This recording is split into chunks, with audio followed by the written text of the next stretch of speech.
God damn it.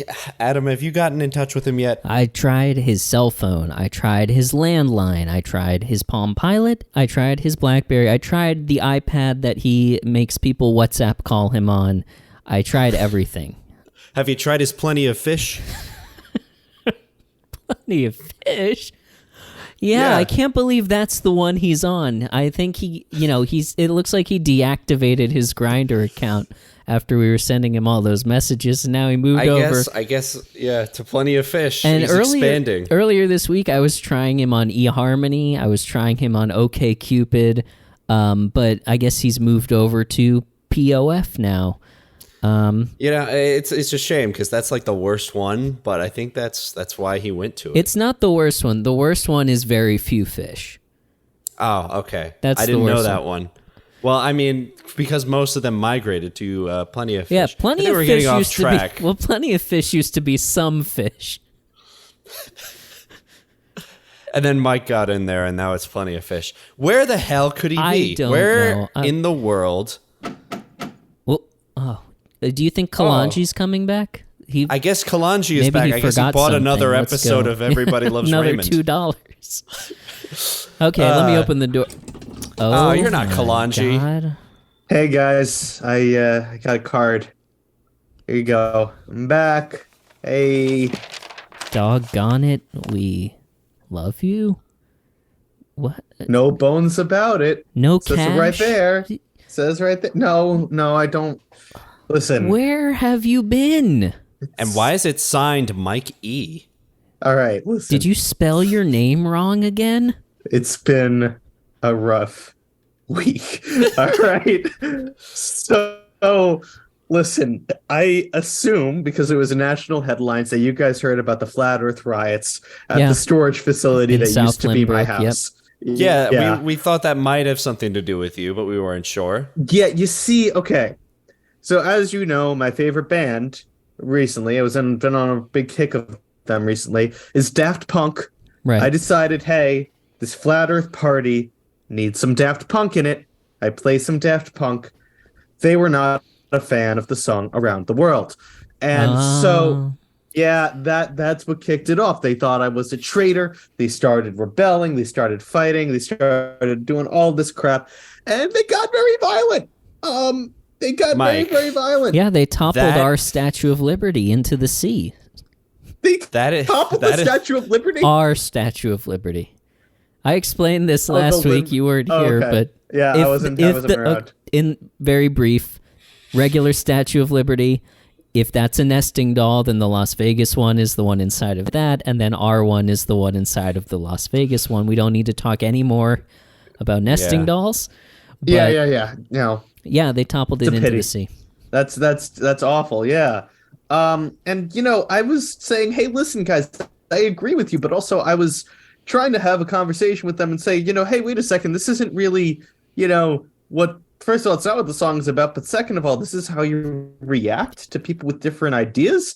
There's a difference between being wrong and being immoral, and you guys are right, but that doesn't mean that everyone with a disagreement is inherently wrong, is inherently immoral, and they didn't want to hear any of that. They just wanted to, as they said on their, as they chanted many, many times, see my blood. And so they just chased and got really mad. So naturally, I fled. And these flat earthers, thankfully, were not very quick, and I was able to move. And so, yeah, I spent the past week basically just ducking flat earthers. They're throwing pitchforks, cement rollers. Yeah, so throwing like cement spears? rollers. Yeah, cement rollers. See, a lot of this stuff that they were using was weirdly flat themed. Like they were they weren't using baseball bats, they were using cricket bats. Yeah. They were they were throwing plates, they were driving not real cars but cement rollers, the things that make cement. Yes, flat. I understand. Yeah. Wow. Okay. Who gave the flat earthers this much funding? Yeah, I don't know. I'm not 100% sure, but a couple of them are hedge fund babies, so they have some cash. Yeah. but yeah, so they chased me, and I just kept running, and eventually I ended up in California, and I had nowhere else to go, so I just hopped on a boat out of San Francisco Harbor, and as I did, I saw the flat earthers reach the end, look at me sailing away, and they all cheered and ran away. So I think what their thought was that they had trapped me on a boat that was going to fall off the edge of the planet, and I Naturally. think they thought, "Oh, he's done. We'll just go back to our normal business." Mike, I want to back up for a second there. Yeah. Did you just say that in the 2 weeks that we have not seen you, you have Run to ran California. to California and then got on a boat and then continued to sail out to sea? Yeah, and in fact, I went so far that somehow I ended up back here. I think you, Still, Yeah, I you're think you glossing just went over the point of his question, which was you ran to California. Oh yeah, no. Listen. I've been training for marathons. All right, Really? I've been. Yeah. That's contrary to everything we know about you. How do you think the Winnebago is still moving? I just ran alongside and knocked on the door. Oh shit, Like, Adam, shit. you forgot to put it I in didn't park. put it in. yeah, I've been going a lot. I've been going all out. You know. You do. Your calves are gigantic, I will say. Yeah. Yeah, they Yeah, looked like it's they were chiseled out of marble. Yeah, most guys have the Dorito shape because they don't do leg day. I've only been doing leg day. So it's just like calves and quads, and then the rest of me is just like thin as a bone. You're bottom heavy. I'm bottom heavy. Yeah, exactly. Like I said, I have had a lot of new experiences in the past month. I just want to also, well, 2 weeks. I apologize. Yeah. Listen, time is relative. But I also want to say that I am still wrestling with the fact that somehow I sailed west out of California Yes. and eventually ended up back in Long Island. Yeah, you went So around the not world. You went sure. around the world. Around the world. Just Yeah, like but- Daft Punk prophesized. Yeah, Yeah. but in order to do that, I would have had to. There should have been an ice wall at some point, and I just. Mike, let me stop you right there. Yeah. First off, Yeah.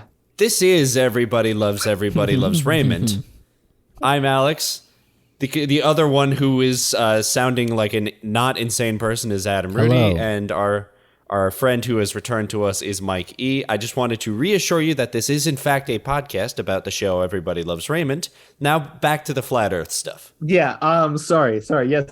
We'll get to Raymond in a second, because even in my running, it was actually a good pacemaker. I just took out Everybody Loves Raymond and watched as I ran. It was Nice. kind of good. Sounds dangerous. Yeah. Well, you left. Yeah, You well. left, you left the Winnebago in dry for the past Yeah, few but- hours, so you know. It's amazing we're still in Limbrook. Well, we've been. It's a big town. I It's a left big it in town. drive in a traffic circle, so we've sort of just Yeah, been. the wheel is turned all the way to the right, so we've just been driving in circles. Yeah, I left it on and I put my wheel, that little anti-theft wheel bar that you put on your steering wheel. I left that on as well. So yeah, we've just been going around. People have been yielding for us, which is very nice. That's very kind of them. Very Yeah. kind of them. I also do want to say, my name, as Alex said, is Mike E.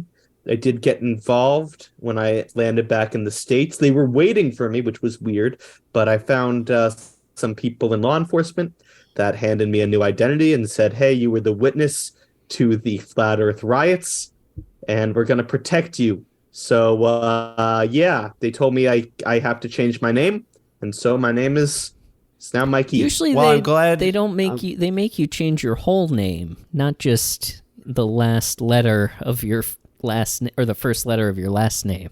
Well, my name is technically now Microphone E, but I shortened it again. Microphone So, E. yeah, Yeah. that's that. Yeah. You know, Oh, I really applaud you for bravely coming on and telling the entire world about your new witness protection program a We're moment recording? after it was signed to you. No. You guys want to start recording good, soon, because- or yeah. I was gonna say, If we weren't recording, why did that you would be a problem. introduce the show, Alex? I just wanted to remind Mike what show this is, okay, and, yeah, that yeah. he's back here. Yeah, no, Yeah, it I was wasn't for talking- anyone else. I It was talking just for too much Mike. about the Flat Earth. Yeah. Yeah, I just wanted to remind him, we're in the Winnebago. We got to pay some respects. You got to bow to the picture of Ray on the wall when you enter. Yeah, that's let's how it goes. let's go ahead I got that, and yeah. start recording then. As always, you got to press the button 2 times. So it looks like you pressed it once, turning on the red light, and now I'm going to press it the second time, which confirms that we are recording. Yep, that's how that works. Yep. Mike, I have questions. In your travels, Yeah. so as you were sailing west on this boat, did you at some point pass, a continent that looked unfamiliar to you, maybe with some red flags waving in the air, or, you see what I'm getting at? Yeah, well, the thing is, like, I fell asleep for a while, so I didn't Oh, see you did? everything. Yeah, I didn't see everything. I did see, the boat turned into a car at some point, and then I got up and I started running again. Yeah, It's a cool boat. You Wait, didn't you happen weren't to- being chased, but you just kept running? Yeah, but listen, the fact of the matter is, yes, it you was fell as- life-threatening, but I was also you managed- pushing You for were a very PR, all right? tired. Yeah. So you fell asleep on the boat shortly after leaving San Francisco, and then presumably some kind soul loaded you into a car and Like instructed it to continue driving west. At which point you woke up. So you woke up where? In the back seat or the trunk of a car? I woke up. It was like it was like in the bed of like a Ford F-150, and like so I was just like, Which okay, thank you, and I jumped out. is and I very just started running. popular in the Eastern Hemisphere, the Ford F-150. No, well, I was going west, so No, yes, but you were, in order to go west, you would have had to go through the Eastern Hemisphere. you lost me. Anyway, I just kept going. I kept going west, and yeah, like there were a few people shouting at me, and I couldn't really understand everything they were saying. But I just assumed that they were mad at me about the Daft Punk thing, so I just kept going. You thought you were still in Lynbrook. Listen, I knew I was in California because there was a big sign saying "Welcome to California" with a picture of Arnold Schwarzenegger flexing. It's an old sign, Yeah, so it's, it's still it's an from old sign. Yeah, listen. Say what you will about the Schwarzenegger governance. His signs that he put all over California were amazing. Yeah. So I'm glad they kept this one. Well, Alex has been putting up, I would call it an homage to that sign. Same pose, same flex, smaller sign, but that's one of your campaign signs. Yeah. Oh yeah, that's right. How's the campaign going? It's good. No, in that portrait, my muscles actually it droops down instead of up. Inverse. Yeah, it's inverse. Just to impress upon the people how malleable I would be as the future mayor of Lynbrook, and that they can trust me to listen to them and do whatever they say. Basically, a puppet for the people or whoever else feels like implementing laws in this lawless town that we are in. I have covered 16% of all Lynbrook in election campaign signs. That includes the roads, houses, stop signs, traffic lights, with my posters, and I will not stop until literally every square inch of this great town is covered with posters of me posing in various ways. Yeah, You have 16% of the entire land area of Lynbrook covered in posters? Mike, give me a break. I'm just one man. I'm going as fast as I can. All right. Yeah, when we were driving Kalanji home last week, it was almost like Mario Kart, Yeah.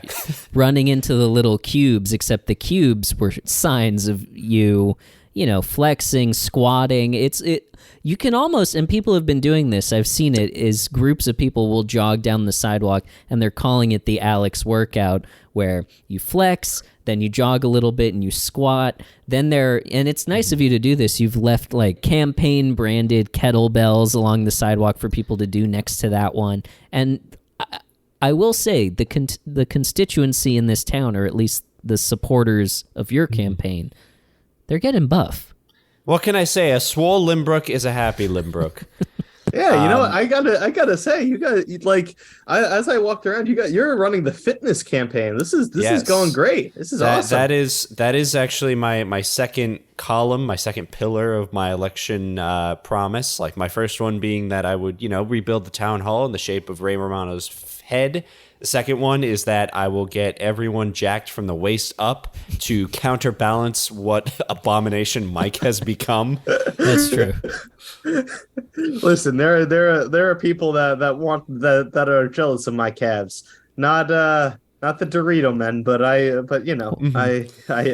get it. You need to get like a sponsorship from or you need to get like whey protein involved here. If you could get hand out Big Whey. like Big Whey. If you could like protein shakes and stuff like as people are doing the Alex workout, that's another great way to get the message across. That's awesome. That would be awesome. That would be good. I don't really have like a marketing or campaign manager yet, so these are the kind of ideas I need. I'm glad I got you guys as friends, because otherwise I'd kind of be lost. The weight idea came from just watching Adam in his sleep because he accidentally does push-ups. Yeah.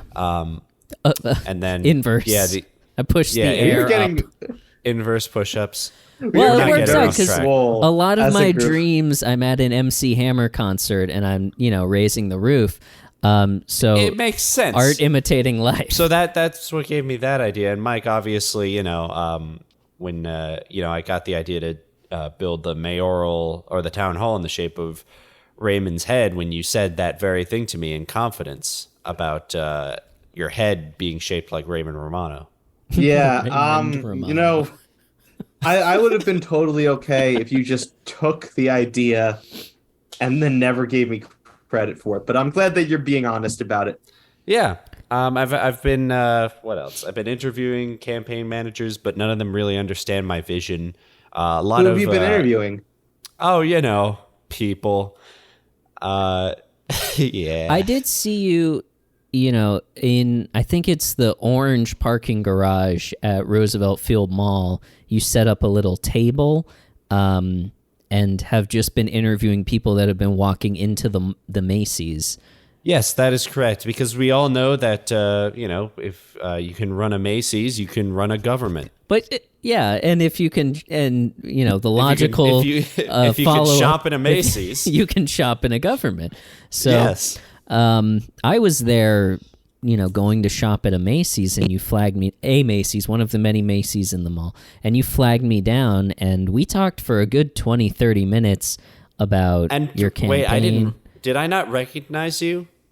I guess not. Now that I think about it, you never said my name, and there was no glimmer of recognition in your eyes.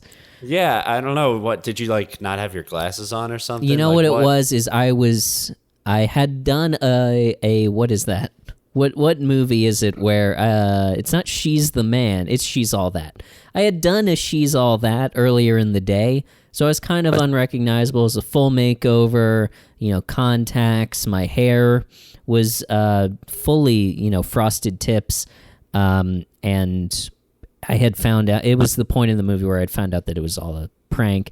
So I was going to Macy's to rebuild my original wardrobe, which of course is exclusively from the Macy's backstage area, the discounts. You look like a Macy's man, Adam. Yeah, I buy a lot of Beverly Hills Polo Club, which is a brand from Macy's.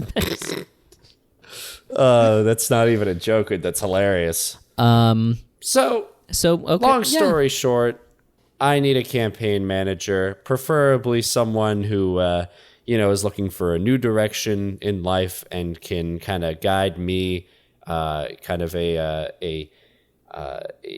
someone who wants to make a positive change and has no idea and is totally unqualified to do so. Hit up David Axelrod. Okay. Yeah. Whoa. Shots fired at Mike. I actually didn't even mean shots fired. I was going for actually quite the opposite. I was going for the joke of get someone so overqualified for the position. But yeah. Well.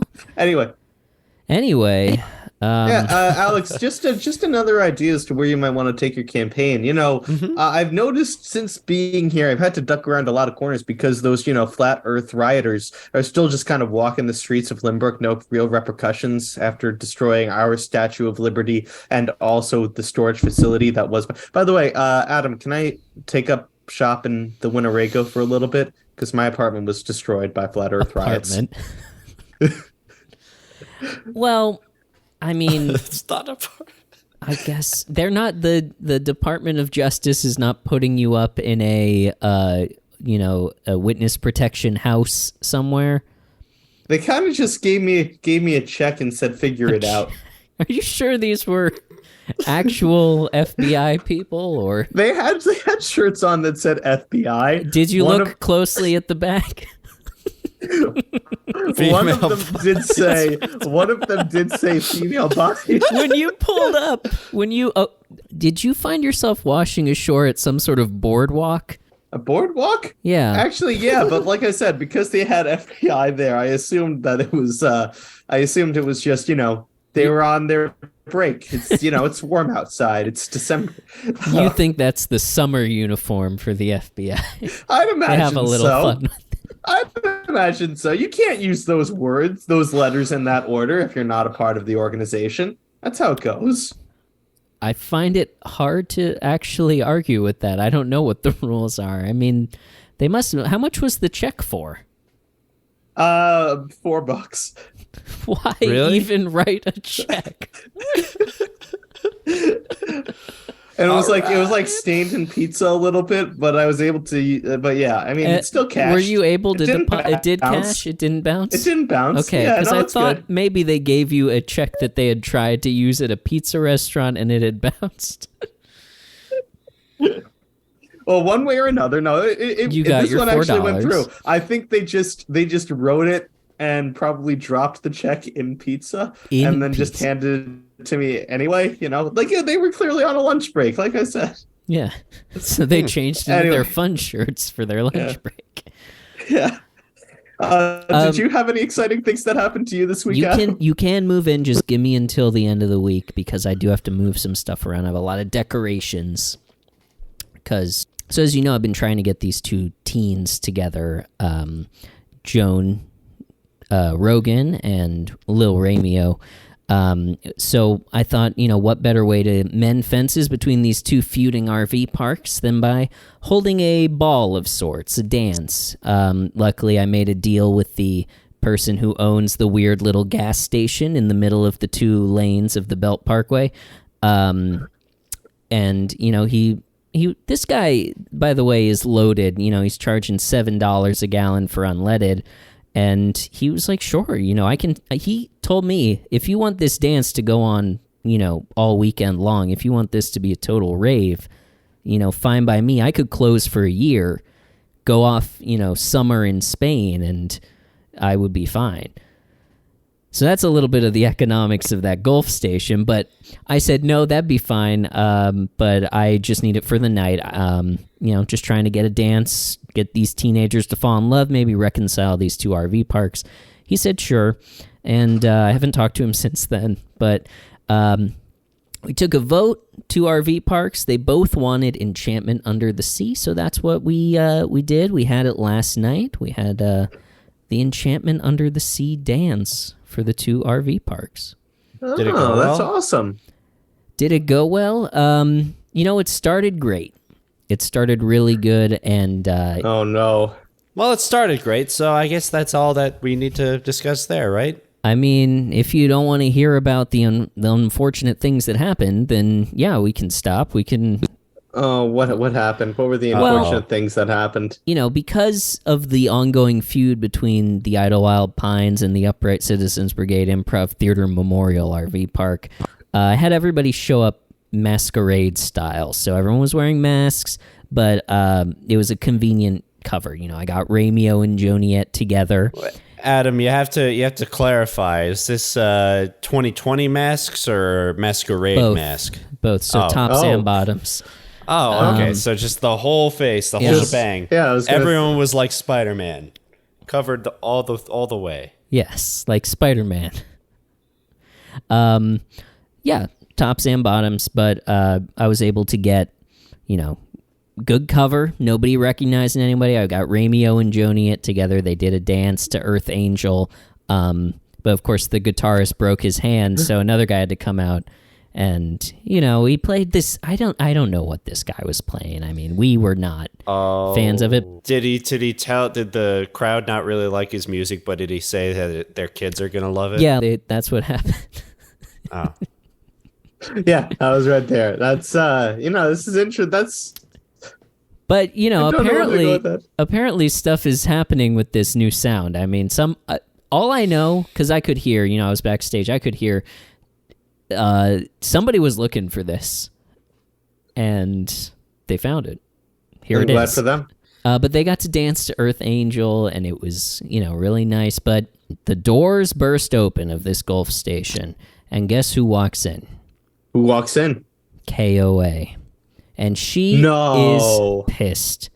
Uh-oh. She does not want this feud to end. It's been very lucrative to her. She's really been playing on it and getting a lot of business because of it, because she's a big sketch person, and she gets all the Second City people come and stay at the RV park when they're in town, and people Bobby Moynihan stayed here once, so that's big. Yeah, Bobby Moynihan stayed here once. He apparently had some terrible gastrointestinal distress. Now there's a little plaque in the bathroom where that happened. So that draws a lot of people. Before I know it, she's got the sword out. She's waving it at Ramio. Then it's a full-on duel. And did Ramio make it out okay? He made it out. He climbed through the beer cave and out through a little window that's back there. He and Joniet went out there. They stopped for a little bit because he climbed out of the window, and then she climbed onto the balcony that was next to the window. And I don't know what they were doing. They were like doing a poetry slam or something. It went on for a long time. These kids, listen. Kids these days and their tic tacs and their poetry. It's a whole big thing. It's a whole thing. Their tic tacs. So I haven't seen them for a while, but I did see, some grisly murders. A lot of, we had to dig an unmarked grave because it was a lot of 30-something white guys with beards and flannel shirts, and we just couldn't identify them. They were beyond recognition, and all she did was stab them in the stomachs. But yeah, it was horrific. Absolutely horrific. I gotta say, sounds like your freaking Shakespeare podcast started a whole turf war between the RV parks. This is grisly stuff. Actually, hey Alex, maybe I don't want to stay in the Winnebago. Where are you living these days? I have a home, like a house. Can I stay there? Well, before you let me pitch you. I am okay. I'm sorry, you just told me that the RV parks were strewn with disfigured bodies of grisly murder victims. How are you going to turn this one around on me? Because the great thing about an RV is that you do not have to stay in the place that you are. I am officially relocating. Ah, okay, good for you. Where are you going? As it stands right now, I am moving from the RV park to a delicatessen, not to be confused with another kind of deli, to a delicatessen. I have been granted... Not a Delidogtessen. No. I get it. Yeah, you can cut that. It. That was fucking awful. No, I get it. It was good. Excellent. He's traumatized. We just need to humor him a little bit. Just need to be nice. Be kind. I've moved to a deli.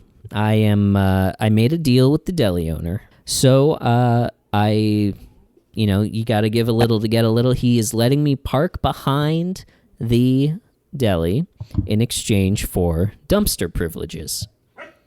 So I have cut a hole in the roof. You'll be able to see it if you go back in the bedroom there. Mm-hmm. And, I'm giving him dumpster privileges.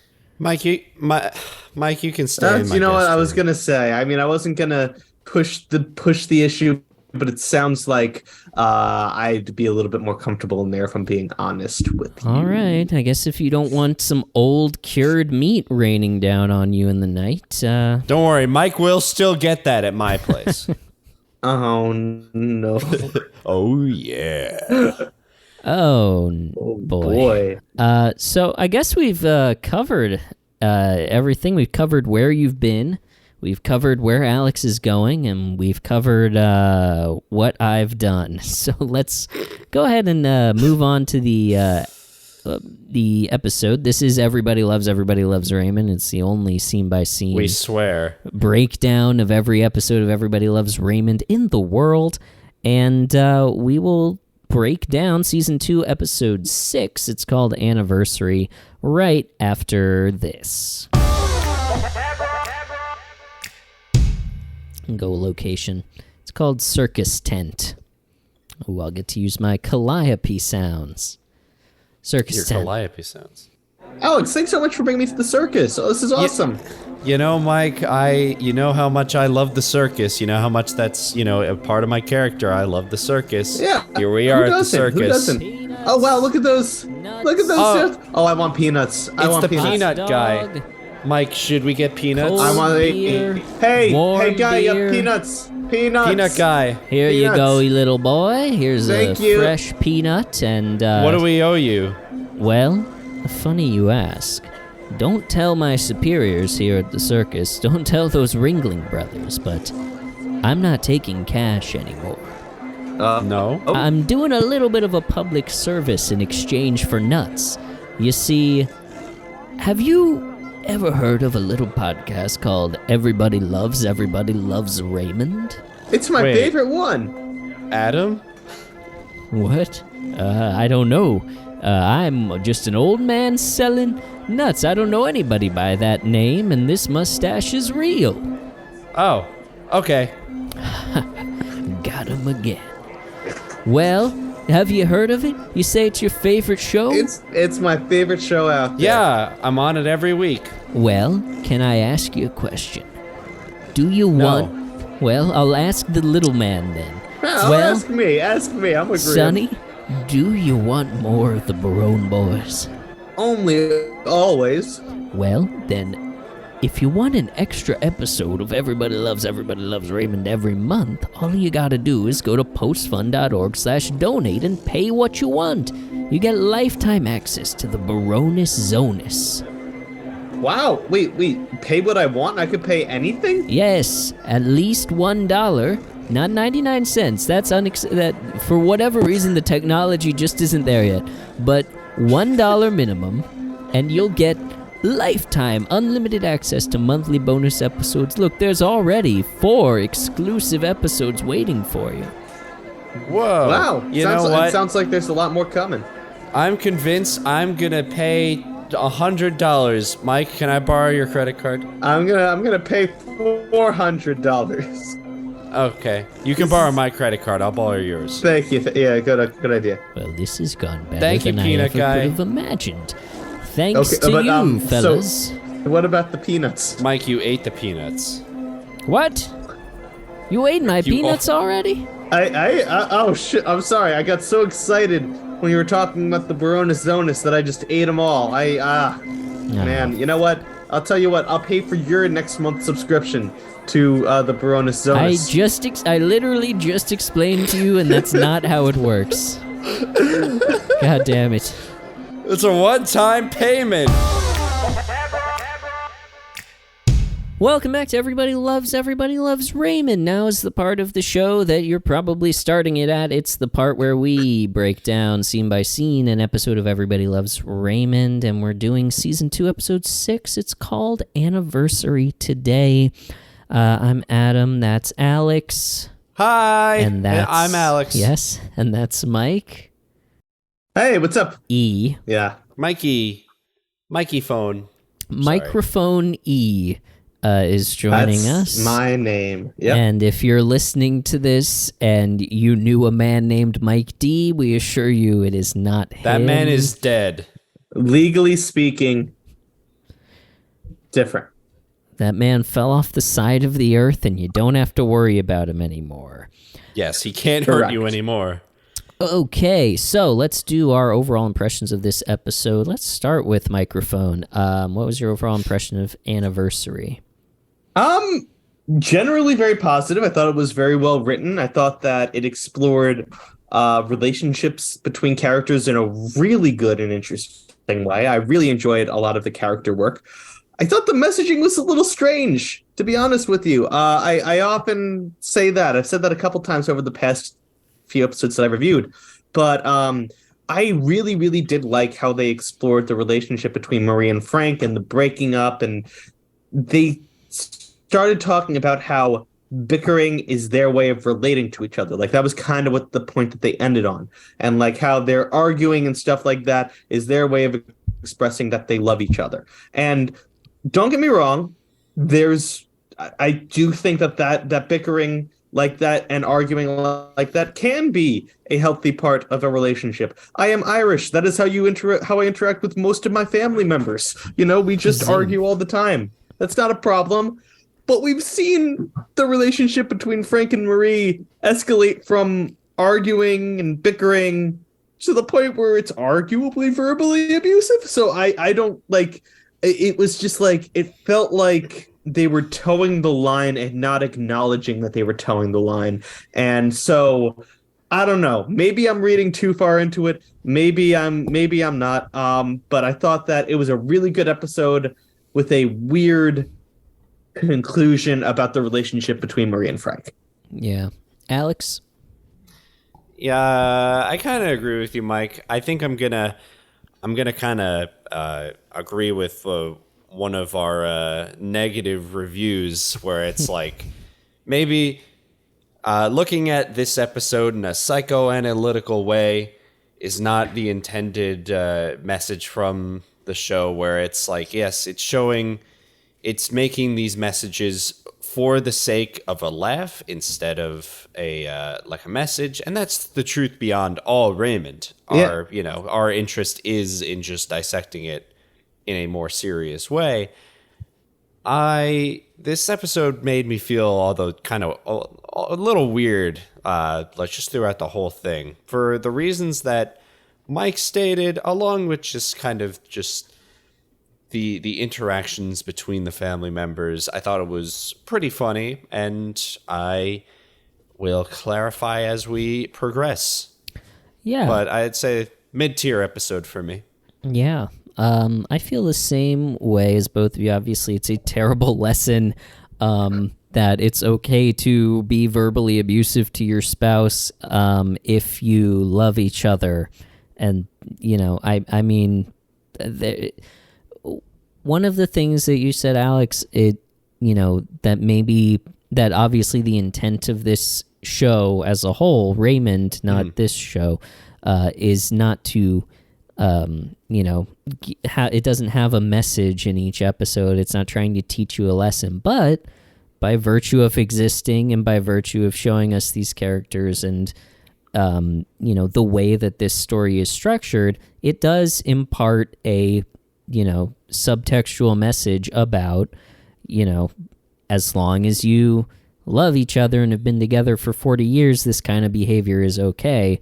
I think that's sort of the purpose of our show, is to explore that subtext and to take things not just at face value and to not just say, well, it's just a sitcom.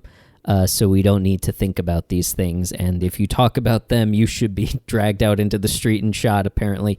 But I agree with what you're saying, Adam. Yeah. I do want to clarify what I'm saying, where it's I'm not trying to imply that kind of the thought behind this episode was not to take a lesson from it, but rather the moral understanding of it comes from a place of comedy instead of real world placement. But that's just Ray. Yeah, and you're right about that. They are clearly going for a laugh, but it's also, this episode is a kind of exploration of the relationship between Frank and Marie that we pretty much haven't gotten in any other episode so far as I can remember.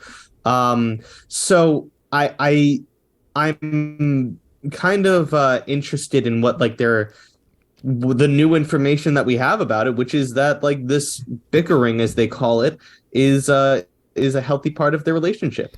And like I said, I don't inherently disagree with the idea that arguing and the occasional roast is a bad thing. I just think that it crosses a line and they don't ever distinguish that. So I thought that was weird. Yeah, I want to bring up.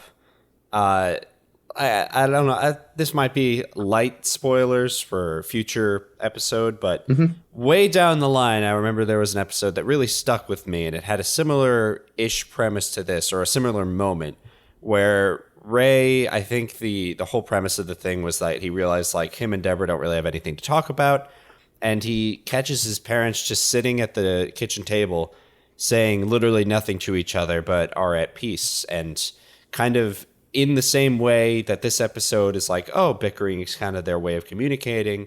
That episode kind of showed me like, it's like, lack of or like not always silence. Talking. Comfortable silence. That's exactly what I'm trying to say. Thank you, Adam. Yeah. I hear what you're saying, Alex, about, the purpose of this and, trying to heighten these characters for comedy. And I agree with that. Again, the purpose of our show is to overanalyze this, and that's why it's 2 hours long. I think that by virtue of existing in the way that it does, and by the way that this story is told to ultimately be not to, impart that or have a button on it that says what you just said, Alex, which is, and what Mike was also saying, which is that, this is their way of communicating and they're having fun with this, and it's just, repartee between them of,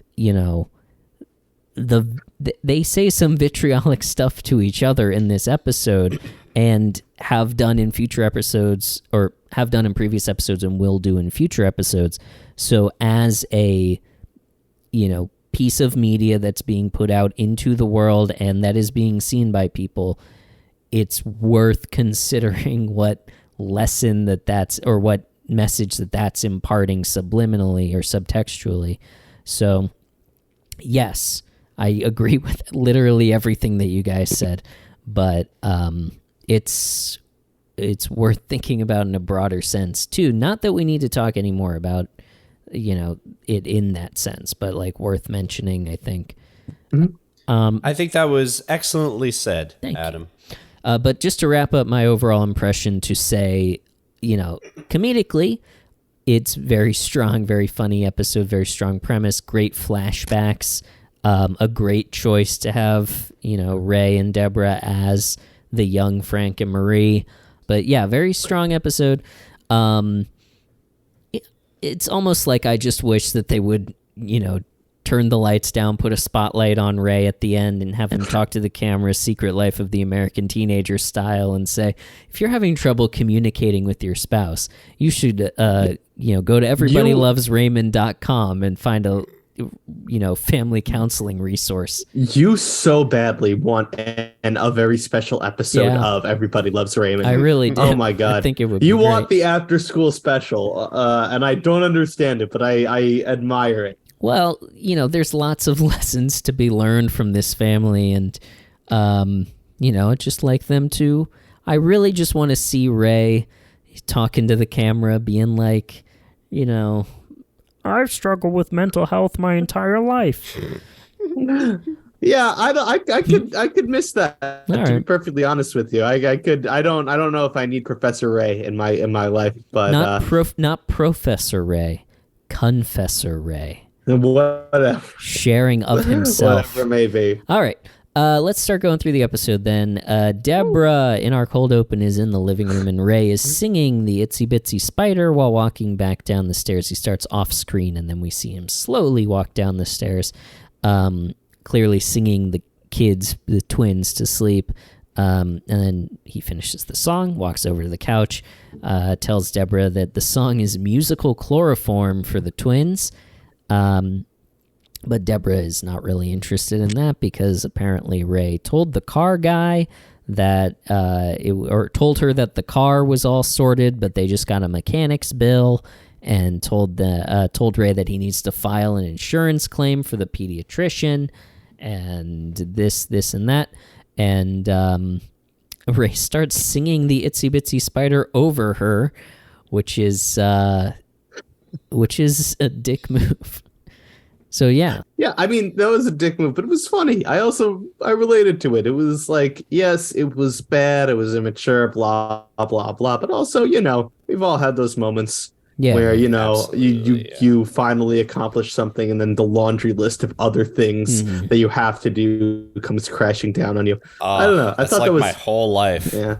I thought that was a cute moment. I know it was, technically bad, but I thought it was a very cute moment. I liked this scene because it was not Ray whining and throwing his hands up and being like, it seems more like just else. like fun, like teasing type stuff. Like I don't not actually like trying to avoid shit. I don't want to do this, but I know I have to. So, perfectly fine interaction. By the way, this reminded me of season 1, episode 4. I went back and looked. Ray picking their health insurance was something that he was avoiding by taking the IQ test. That's right. Which means that, picking the health insurance was a gargantuan lift unto itself, and now all he has to do is file a claim. So it's not surprising that, he has a lot of trouble with these, like, administrative tasks of, maintaining your life. I hope we see more. I hope we see Ray, getting saddled with medical debt down the road and, getting chased down by the collection agency. I don't know. Real issues. Yeah, we get a cold open that's just the enforcers coming to break his legs. Yeah. Ray gets fired and he has to break bad. What insurance are you with, Mike? The mob. Oh, you're paying for protection. Yeah, Common mistake. Exactly. It's one of those. Yeah. So then we go to our anti-gravity opening, and it's, whatever. Terrible. And then, I hate this opening so much. Kalanji, we found out last week that this was cut out of the version that he watched. He rented it from YouTube. Which we told him. He didn't get to see the intro. Yeah. You guys had Kalanji on last week? Oh, did you not? You don't... did we not tell you? No, I didn't. They didn't tell me that part, but that's good. I'm glad he made an appearance again. You came into the RV and we just hit record. So we really haven't had a chance to catch up off mic. Yeah. That's fine. That's fine. But anyway. If your seat feels a little different, he may have warped the memory foam a little bit. He had to put some Viva down for your, spills. But I am noticing that. But you know what? That's okay. That's all right. I thought it was just me. Glad to know I'm not crazy. Anyway, but yeah, this is I don't know. I'm glad that I'm sorry that he missed it, but also it's just breaks a lot of the reality of the show. I'm just not a fan of it. Unlike Ray talking to some off-screen person while his family goes by on a conveyor belt behind him. For some reason, that's easier for me to wrap my head around. That's way easier for me to wrap my head around. Yeah, I mean, it could be a treadmill behind him for all we know. A very long treadmill. I still like it. I mean, it's fine. We don't need to talk about it every episode, but it. But we will. Yeah. we probably will. So, anyway. Cut to the kitchen. Ray, Deborah asks Ray to sign Marie and Frank's anniversary card that they got them. It is a girl puppy nuzzling a boy puppy, and on the inside it says, "No bones about it. Doggone it, we love you." Which Ray it's a cute card. Is not a fan. Card. It's classic card quality. Yeah, it's Hallmark. I feel like, and if the people at Hallmark want to send us some hate mail, fine. But I feel like the three of us could, within a couple of weeks, get a greeting card published. Oh yeah? Yeah. Is that a challenge? The greeting card challenge?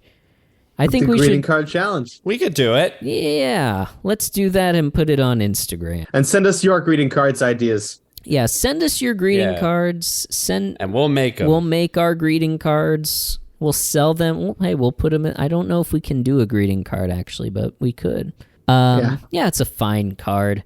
And Ray is sort of blah about it, but Deborah sarcastically suggests that they send the card that Ray bought because, haha, Ray did not buy a card. And he hurriedly signs it. And as he's doing that, he notices that it is Marie and Frank's 40th anniversary, which he did not realize, and asks Deborah if they're going to have a party, assuming that Deborah has done all the work to plan a party. And Deborah responds with, that kind of instant, what do you want me to put together? That kind of instant party where the earth just splits open and dancing girls just fly out with cupcakes? Sounds good to me. Well, I mean, we should. That's exactly what Ray said. Yeah. That was your 19th birthday party, right, Mike? Oh yeah. The earthquake girls. That's what they're called. And then they went on to be a very successful step dancing crew. Yeah, we knew them before they were famous. Yeah. They still use the cupcakes. Just Ray's whole reaction and like thought process in this scene is just very, and I'm going to say this, I don't mean it to be insulting, but it's very childish in nature. Mm-hmm. Like, it's like, it's almost like a kid asking their parents like, oh, is there going to be a party? Yeah. Like, it's like not even like insinuating that Deborah's going to plan it. He doesn't even think about who would plan it. He's just like, is there a party? Yeah. Like, who else would plan it other than Ray and Robert? It's so foreign to him that, somebody has to do a lot of work to organize that he just assumes that, and I think we can see the source of this. He just assumes that the women in his life are working on this. Well, we do most of his life, it's true. Yeah, very true. That is true. And we do see him try in about a minute and a half after Robert comes in.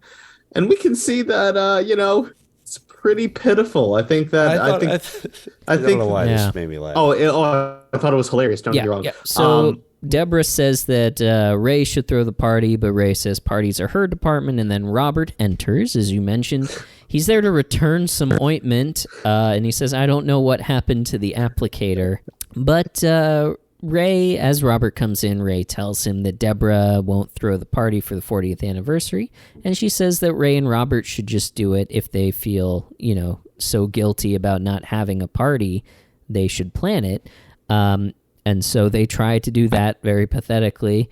Robert's first suggestion is that they get some chips. And Ray says, I like barbecue. Robert says, how about sour cream and onion? Is that too much? And then Ray says, well, it is their 40th. I love them. I will say there is, sorry, continue. Yeah, they go back and forth on this. And I will say there is a certain amount of math that needs to go into whenever you're selecting the chips for a party. So I do understand this. You need to have like a flavorful one, but you also need to have a neutral chip, and you can't overwhelm people. So I understand this logic here. Mm-hmm. Yes. And then they move on to the main course, and they decide between pizza or Chinese, but Robert says, no, Dad always imitates the delivery guy, which tracks for Frank. Yeah. And is probably a good reason is to not order Chinese food. I mean, yeah, Yep. for the good of the community. Yes. But they land on a 6-foot hero, so a party sub, as you might know it, which is, for my life growing up in the Hudson Valley of New York, I ran into many 6-foot party subs at various Italian-American family gatherings. That was my nickname in college. 6-foot party sub? 6-foot party sub. That's true. I mean, it's all there. That's a good one. Yeah. So they then have to decide who they invite, and the math there is a foot per person, which doesn't really work out because Nope. Ray, Robert, Deborah, Marie, Frank, you're already at 5. So it's You can gonna invite Allie and call it a the day. kids. Yeah. The kids probably get 1 foot combined. Okay, that's 6. So we're on the second sub. I guess in their plan, you're assuming that the family will have 1 6-foot hero, and then the guests will have another. So Amy, some guys from the station, 2 minimum.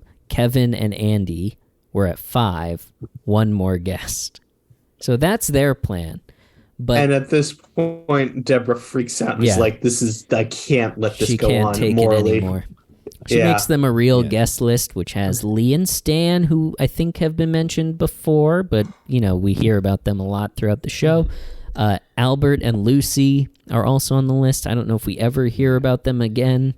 Someone in this episode lists off party members' names, and they go Stan, Lee, and I had to do a double take. I heard that too. Yeah, me too. I wonder if that was intentional. It's certainly possible. The timeline works. I don't think Stan Lee was in the the public zeitgeist. eye as much. Yeah, I mean, he was known, but it was kind of like a niche guy at this point. Unless you were like a comic dude, you might not pick up on that. And I have not gotten the impression that Ray or Robert are comic guys, so I don't know if that we was could ask, but it would be you the know. writers. It wouldn't be the characters of Ray and Robert who You know what, you decided raise a on good Lee point. and Stan's names. You raise a good point. Yeah, I think it's possible that the writers, there's got to be a comic guy or two among them. Who Get- wrote this get episode? Steve on We'll the ask line. them. This episode was written by Kathy Ann Stump or Stumpy. Yeah, if get her on the line. Tell her we have exactly one question. What was your relationship to Stan Lee? Did that have any correlation with naming Lee and Stan? Let's That's find out. We'll get back to you on that. Hey, if we hear back, I'll plug it in right now. And if you didn't hear anything, we either didn't reach out or didn't hear back. So, Deborah, makes them a guest list. Lee, Stan, Albert, Lucy, and she says no hero. It's not a Super Bowl party, and I think it's Ray who says not with Lee and Stan. Oh, it's Robert, not with Lee and Stan there, implying that Lee and Stan are a bit of a drag. And Deborah says we're going to have a buffet crudité pasta salad, and Ray says, I thought you didn't want to plan the party. And Deborah says, I have to now. I can't let this chip fest happen. If they committed to chip fest as the theme, I think that could be a pretty good party. That would be a great. I would go to that party. I would have a great So time. much chip. Yeah. Everybody, Sounds you good. get one of, it's like a tasting menu. You get one of each type of chip, and you just, and a little glass of seltzer to clear your palate. You could do a blindfold thing of like guess the flavor. That actually could be a lot of fun. This is all dressed let's freaking ruffles. do that. Yeah. Let's have a chip party. All right. Yeah. Forget all of our plot points that we've been working on establishing for the past several weeks. Next week, we're throwing a chip fest, and we'll let you know how that goes. Sounds perfect. Everything else to the side. Okay, at that point, Marie, Frank, and Allie enter. They were going to the Happy Zone, which was mentioned previously in, I think, Captain Nemo, as a sort of stand-in for Chuck E. Cheese, I think. Apparently, Frank was too cheap to pay $3 to park at the Happy Zone, so he found a meter with 37 minutes left on it, so that's how long they spent there. Marie says something like, you should have just picked your wife up at the door, and Frank says, I wish I could pick up another wife at the door, or something to that effect. Yeah. Comeback. Which made me get. It was a good comeback. It was like a hey, clever line. Hey. Also a Jesus Christ, did you just say that to your wife? Like, I don't know. When A she's certain angry level at you. Yeah, well, not really the punishment, more of a holy, like, I don't know, something about the. I mean, though you're right, though, like, that as soon as that door closed, Frank wasn't going to hear the end of that one. But yeah, that one was one of the ones that made me flinch a little bit. I think it's like weirdly like categorically different from like when he horns after Harriet Lichtman. Like I feel like that's almost like a teasing thing. This is like, I want to divorce you. I would almost prefer the other options in which he later on basically says, I can't wait for you to die. Oh. I would almost rather that. There's something about this that felt like a fastball whizzing by your head. Like I was just not expecting this level of, still, as we mentioned, great line, like clever. But yeah, it was just one of those things where it's just like, whoa. A good turnabout. Yeah. something happens. Can't remember the transition, but we cut to Ray and Deborah and the parents are coming home from an anniversary. Ray has a line there, and I just forget what it is. Remember. Yeah. Ray, but Deborah, and the parents are coming home from an anniversary brunch. This is our first exterior of Marie and Frank's house in the show ever. Shoot, that's true. Yeah. Wow. Unless you count that little backyard, because I think we seen that at this point? Actually, you're right. I think the next time because we see it in the Shamsky episode, but I don't think it was Shamsky episode that we've had. Yeah, not the Shamsky episode that we've had though yet. It's a different one I'm thinking of in the future. Huh. I thought this might be the only time we've ever been outside with the Barones, but it's the only time so far, but we've seen it before. Well, we see it after this. We've seen also, there was the hot close of the of Recovering Pessimist. Ray is outside at the phone in Alaska. So gotcha. I think that's the only other time we've been outside, which is, I'm sure they do. That's fascinating. I believe that the Barones go outside. I'm not saying I need to see it to believe it, but, interesting. Yeah, first exterior of the Barone house. Deborah asks Marie how it was. She's a little passive-aggressive about it. She's like, oh, it was a little much. And then they say, we were celebrating 40 years of marriage. And Frank says, or Marie says, this marriage is nothing to celebrate. And Frank says, I had one good year, the year I left your mother. And this causes Ray to double take. He's about to go through the door. And I think this is the point where he opens it and you hear the people about to yell surprise, but then he closes it again. I thought that was a fantastic touch. Yeah. I really thought that was funny. Really nice little thing. Yeah, nice little, I guess, foreshadowing? Yeah, detail, like, an if-then of if people are waiting for Marie and Frank to come through the door, then when the door would open, they would start to say surprise. Like, good continuity to that. And Ray is like, what? And Frank reveals that he and Marie separated for a year and almost got divorced. I think Marie says we almost got divorced. And then Frank says, there's a sad word, almost. Almost. I did think that was funny. Yep. Ray wants to continue asking them about this, but Marie pushes past him and goes inside, and that's when everybody yells surprise, and there are a lot of people there. Deborah did a great job, unsurprisingly. Sure did. Also, did it bother anyone else that the cake was the candles on the cake were lit? Yeah, it seemed odd to me. It didn't bother me. Like it was lit. Like how long ago did they light them? And we're just standing there waiting. There were way too many. There could be wax on the cake. Yeah, way too many candles for Ray to open the door and then they'd be like, "Oh, they're here. Let's light all the candles." Right. It seems weird to me. I would think they would light it, when it's cake time. But yeah, good point, Alex. And then we see Amy later holding it, getting a little ahead of ourselves, and it's still lit. Yeah. And that's a hazard. 40 candles. Yeah. Anyway. So as they come in, then we have Robert being like, oh, congratulations. He starts to give a speech, which, by the way, starts to sound like it's going to be straight up terrible as he starts going in like the dictionary definitions. Yeah, classic bad speech starter. We should mention that the Bray is back from I Wish I Were Gus. How Robert, when he gets emotional, makes that's right, little noise. But Ray pushes past Robert mid-speech and ushers the parents into the kitchen. Mel is in there. Phil Leeds is back as Mel. We last saw him in Turkey or Fish, season 1, episode 10. It's been a while. He was told, he says, that there be widows here, which is, I like the character of Mel. I think Mel is I really like Mel. I like, old man. I love him. Just an old weirdo. So Ray starts to interrogate the parents, and then Robert comes in, and Ray asks him, did you know Mom and Dad were separated? And Robert says, again? He remembers this. Ray doesn't. Apparently he was watching Wild Wild West at the time. At first, I knew it couldn't be this, but I was like, the Will Smith movie. Our friend Will Smith from the Slap Zone.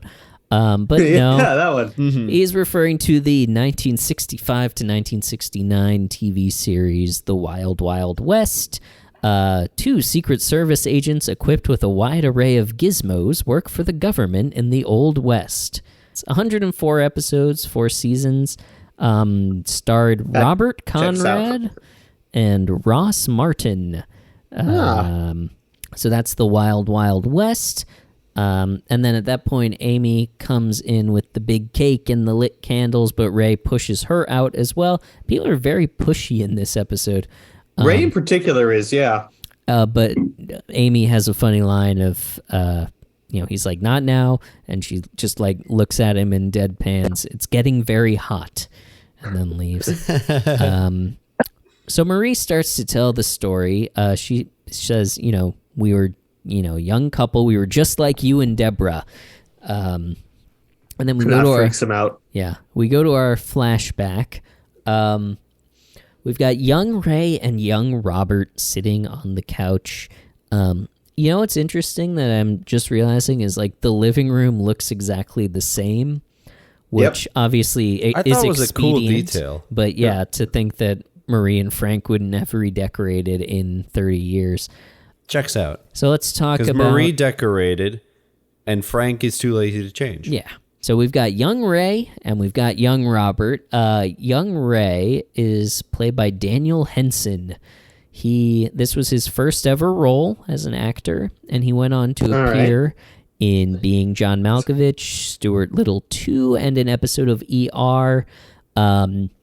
He was in one episode, I don't know if this is interesting. He was in one episode of the one season 2000 to 2001 Bette Midler sitcom Bet. Ever hear of it? Nope. Can't say I have. So.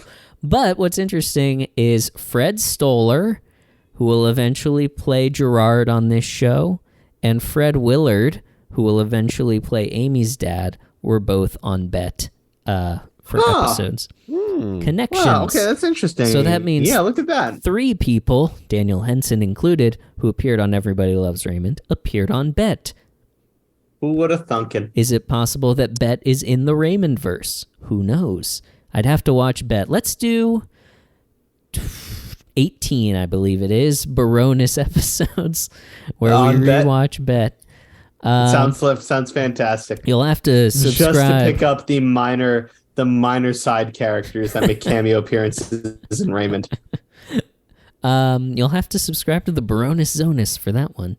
But Daniel Henson's final role was as the voice of Lewis in Meet the Robinsons, which is an animated Disney film from 2000, I want to say 7. I remember. Yeah, I love Meet the Robinsons. Yeah. Underrated.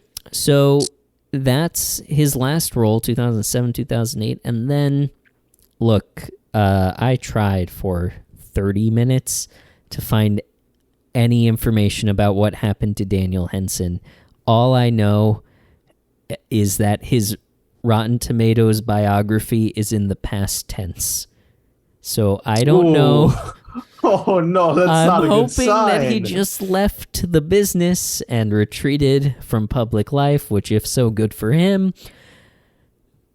If you know the whereabouts of Daniel Henson, Raymond, we'd love to have him as a guest. Please let us know. We would love to talk to him. As a guest. So that's young Ray. Young Robert is played by Ethan Glazer, whose first role was on Jim Henson's Mother Goose Stories in 1990. And his final role was on one episode of The Amanda Show in 2002. He was in this movie in 1990. Well, this says 1999, but IMDb says 1998. It's called Free Enterprise. He played the young version of the main guy of Eric McCormick from Will and Grace. He's good at playing young guys. Yeah. He's a child. He played young guys until he could no longer play a young guy because he became a man. So that's Ethan Glazer. All right. So those are those guys. Ray and Robert at this point in the flashback are 6. Ray's 6, and Robert has to remind Marie that he's 10 because he's Ray plus Raymond 4, plus 4. which is very sad that that's how he defines himself. It's very, very, very That's funny. how Marie remembers. They are watching TV, presumably the Wild Wild West. Marie comes in, and she's played by Patricia Heaton in this flashback. I thought this was a lot of fun. The silent part of this, really well.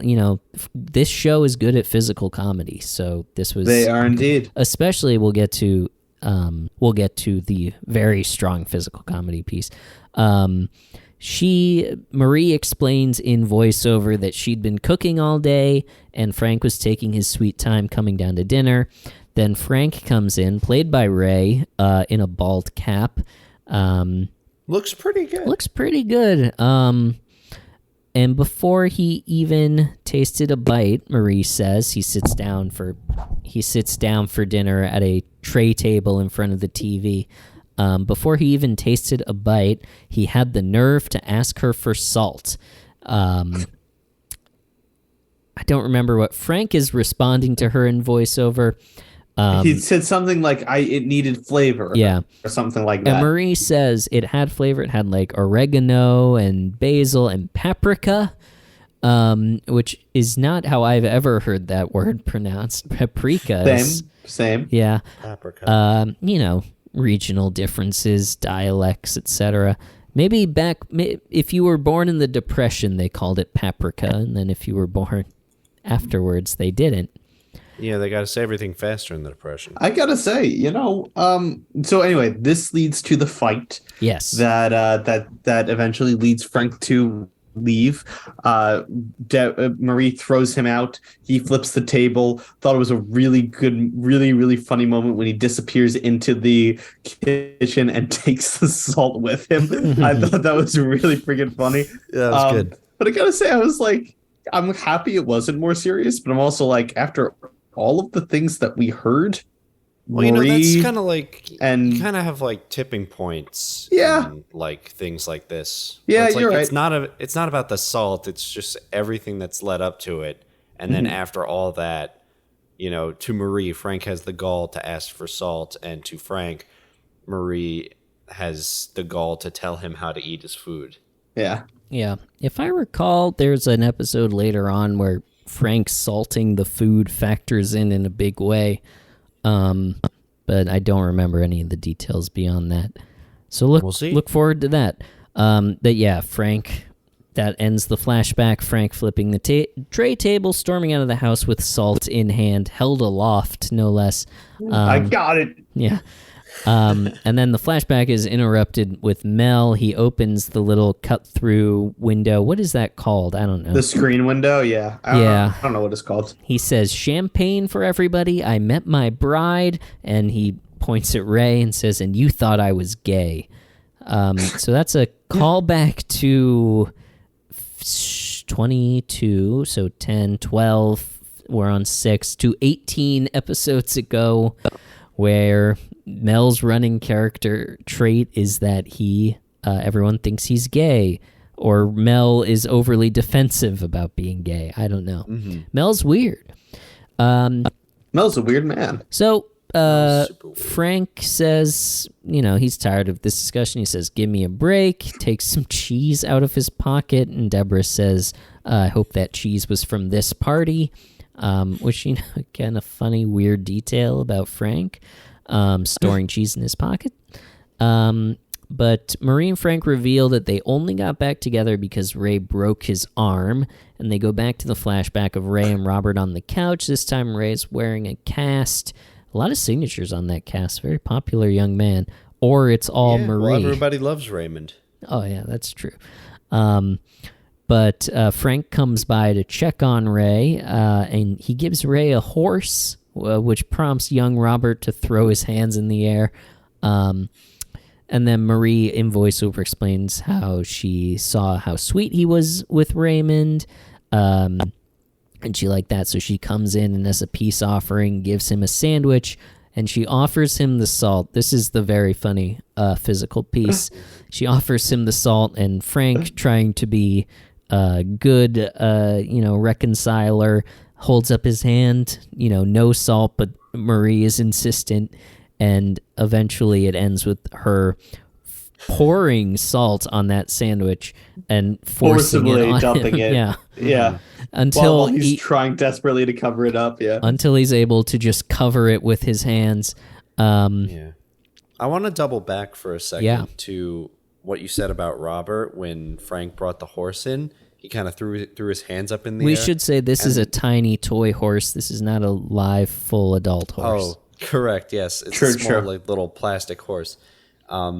With the context we gain later in the episode about why Ray broke his arm, I thought this was a very interesting reaction from Robert. Yeah.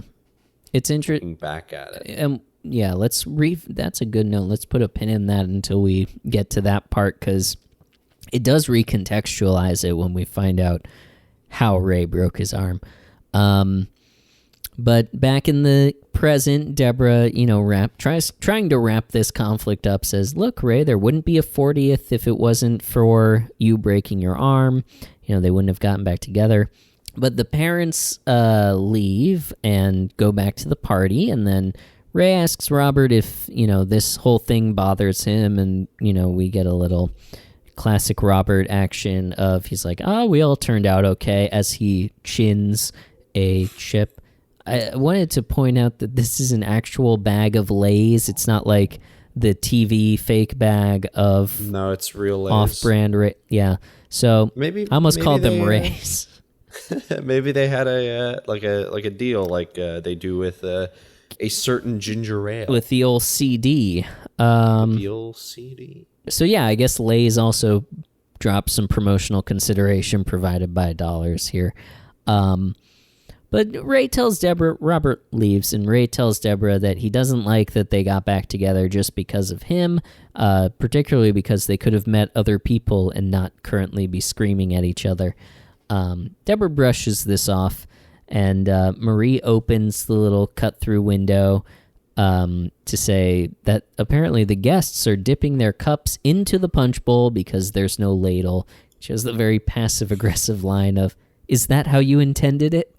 Yeah, that's the dipping the cups into the the punch bowl is very like frat house esque. Well, it is disgusting. So there should be a label. There should be a ladle. Don't get me wrong. It's kind of trashy. Mm-hmm. And it's clear that Deborah didn't intend that. She remembered the ladle. She just forgot to put it out. Yeah. It was right She was there. organizing this 50-person party with full decorations and cake.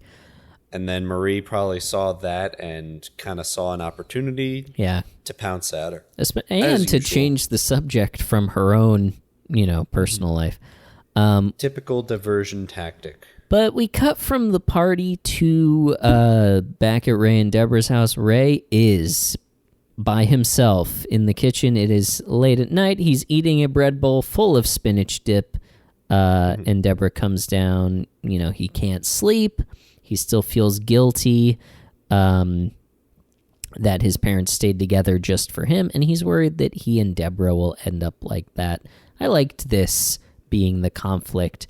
I think, Ray is in a real relatable position here. Like, this is not something that is his fault, even though his parents, did the one thing you're not supposed to do, which is to link the relationship between the two of them to their relationship with their child. But it happened, and they did it. So, I like seeing this aspect of this conflict with Ray, but yeah, it's a very realistic fear, isn't it? To like worry that you end up like your parents, or rather the worst parts of your parents. Yeah, and that's sort of the argument that they touch on, which is, how Marie and Frank became them. Deborah's sort of arguing that they would always have become Marie and Frank no matter what. And Ray thinks that it happened because they settled for each other because of him. And in a meta way, it kind of they did become Marie and Frank in this episode. Yeah, that's so true. So it kind of all links together. It is. I didn't consider I don't know that. if that's intentional. I don't know. But Deborah, thinks that, they can't it can't just have been Ray. There must be another reason, like spite.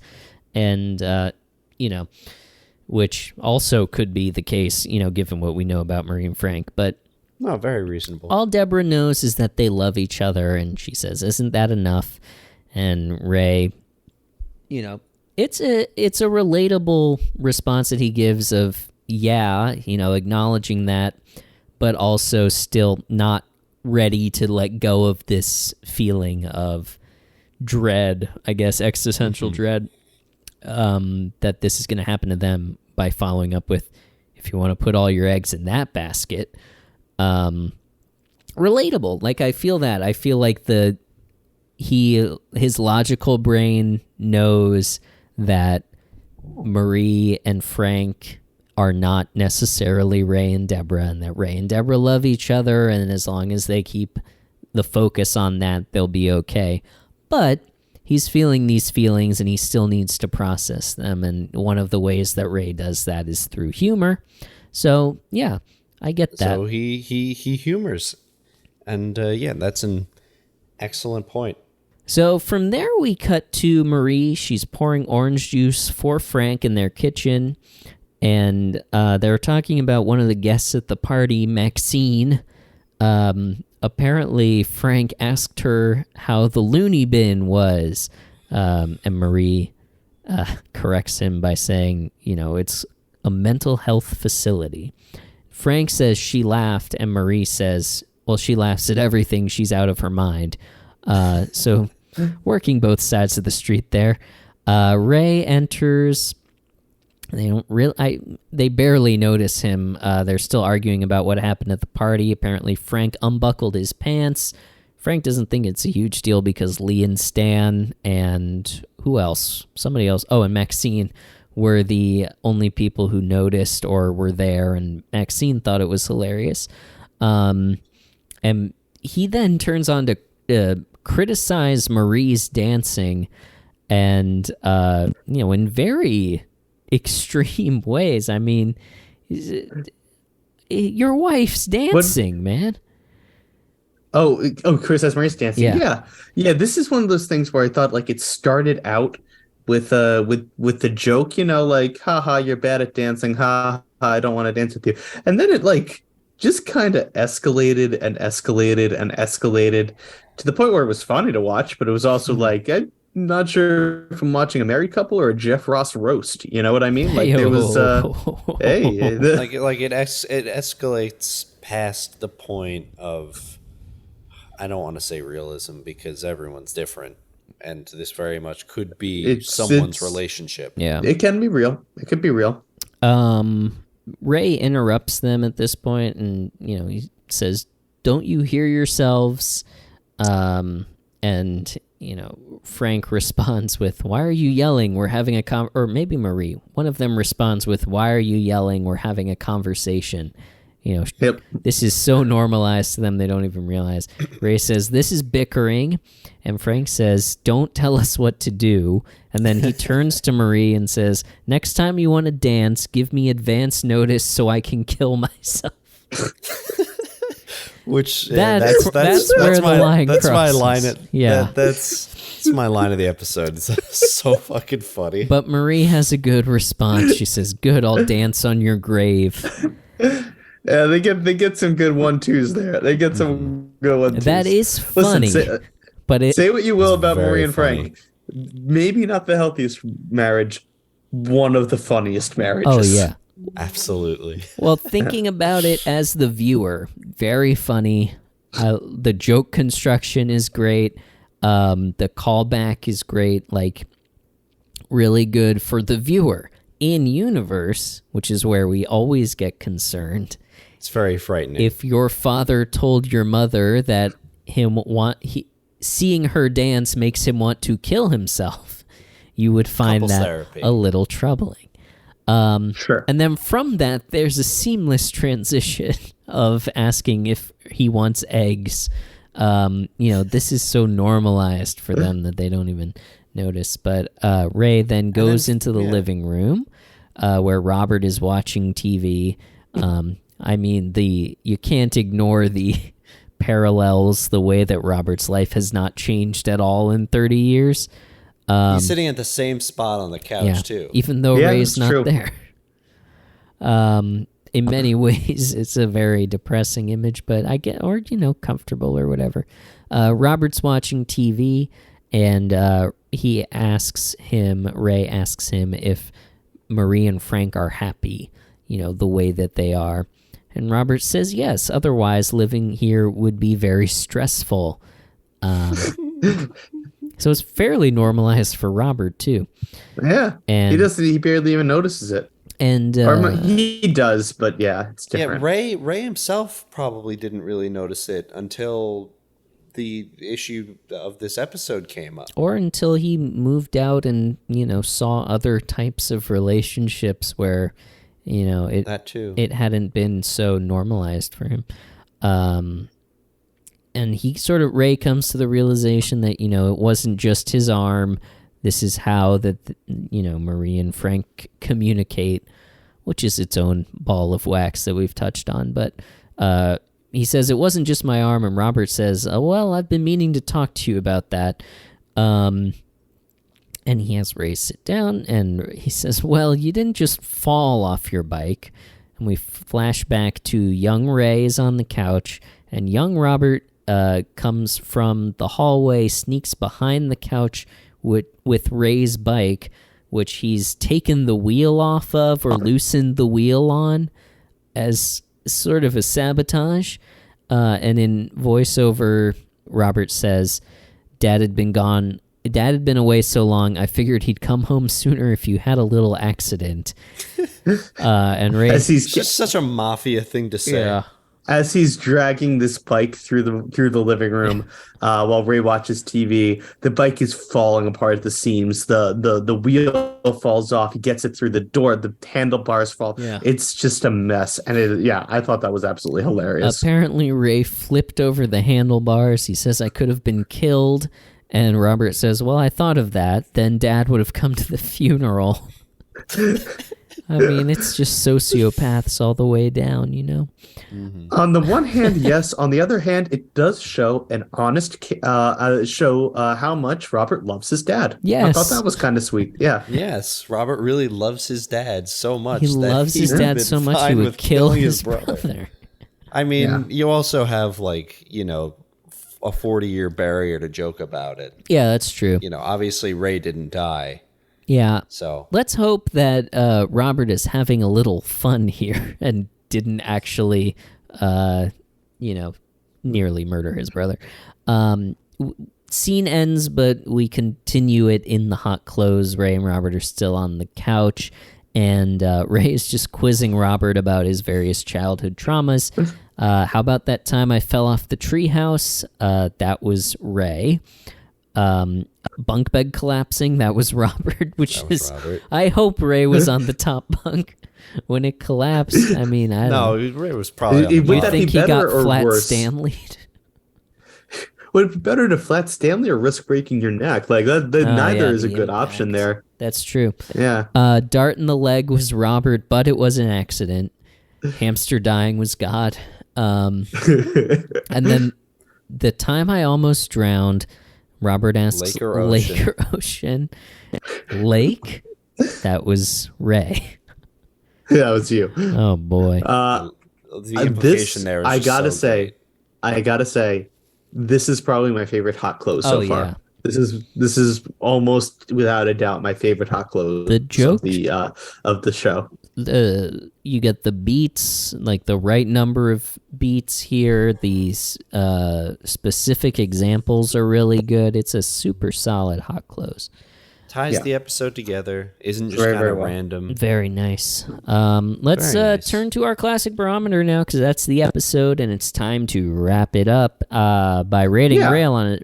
Rating Rail, I said. Rating Ray on a scale from 1 to 10. Rating Rail on a scale from 1 to 10. With 1 being the worst men of television history, your Walter Whites and Don Drapers, and 10 being the great dads of all time, your Daniel Tanners, and your, what's the other guy's name? Uncle Phil. That's right. For me, I mentioned already that I found Ray's conflict here relatable. You know, his parents committed the cardinal sin of don't tie the success of your relationship to your relationship with your children. And Ray is understandably having a very, fundamental conflict about that internally. I'm gonna list the ways in which I'm docking him then from that. Essentially, he does force Deborah to plan the party, right? Like, he could have figured it out. Yeah. He could have pulled it off. But so that's not, cool to saddle her with all that work. We don't know if he contributed at all while Deborah was just the team captain there. But, from what we see, it sort of seems like he's passing that off on her.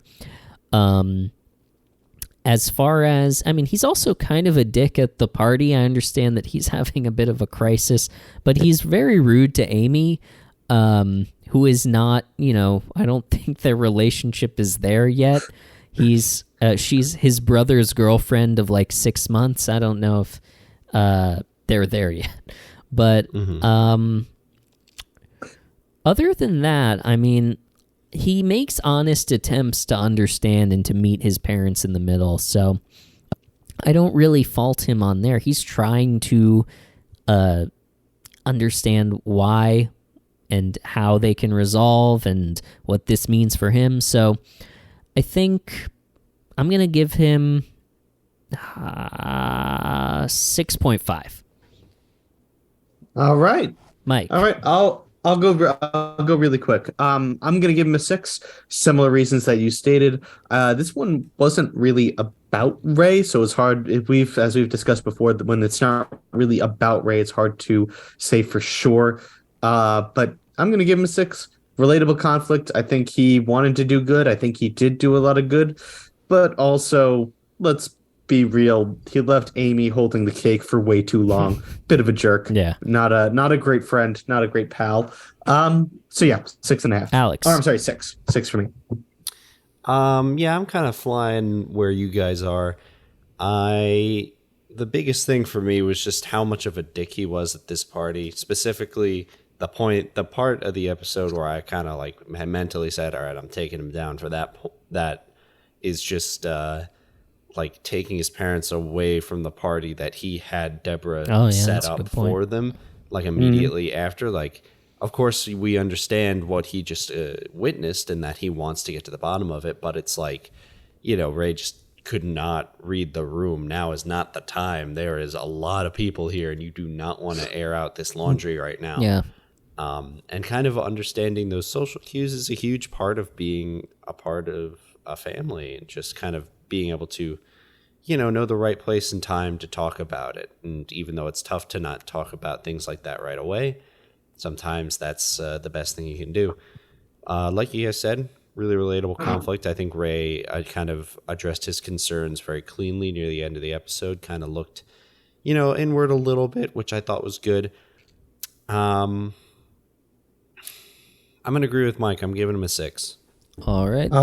That puts him for this episode at an average score of a 6.2. So decent job. Huge jump. Mike, last week we gave him, he had an average of 3. So it's yikes. It was an all-time low for him. Doubled. And he's jumped up to the middle of the pack this week. So that's pretty good, Ray. He had a bad week. That's not bad.